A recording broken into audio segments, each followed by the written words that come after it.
যে মাননীয় যে শব্দটির অর্থটি কি। মাননীয় শব্দটির অর্থ আমি যদি ইংলিশে বলি তাহলে বলতে হয় অনারেবল, মাননীয়। আমরা যে কোনো প্রাইভেট প্রতিষ্ঠানে, প্রাইভেট কর্পোরেট প্রতিষ্ঠানেও দেখেছি অনারেবল এমডি, অনারেবল চেয়ারম্যান এভাবে লেখা হয়।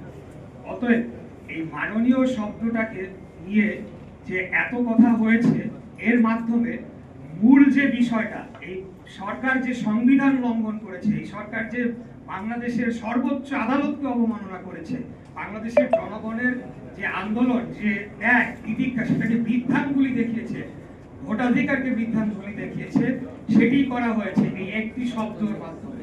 এই একটি শব্দের কোনো তাৎপর্য নাই, কিছুই নেই। আমি যেটা বললাম, এটা প্রাইভেট প্রতিষ্ঠানেও এই ধরনের শব্দ ব্যবহার করা হয়, যে কোনো চিঠিতেও এটা লেখা হয়।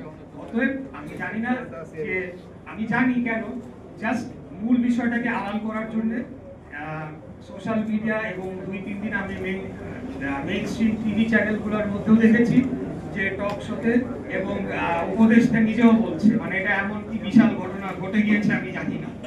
এটা তো আইন লঙ্ঘন না, সরকার যে আইন লঙ্ঘন করেছে, সংবিধান লঙ্ঘন করেছে, সেটা নিয়ে আলাপ হওয়া দরকার। মূল বিষয় হতে হবে সেইটা, এটা। আর দ্বিতীয় যে বিষয়টি বললেন, অবশ্যই আপনি যেটা বলেছেন সত্যই বলেছেন, সেটা 20 বছর আগের ইতিহাস।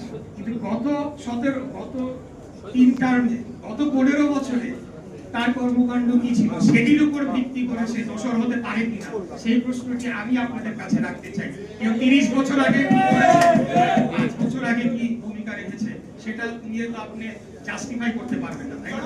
ধন্যবাদ সবাইকে।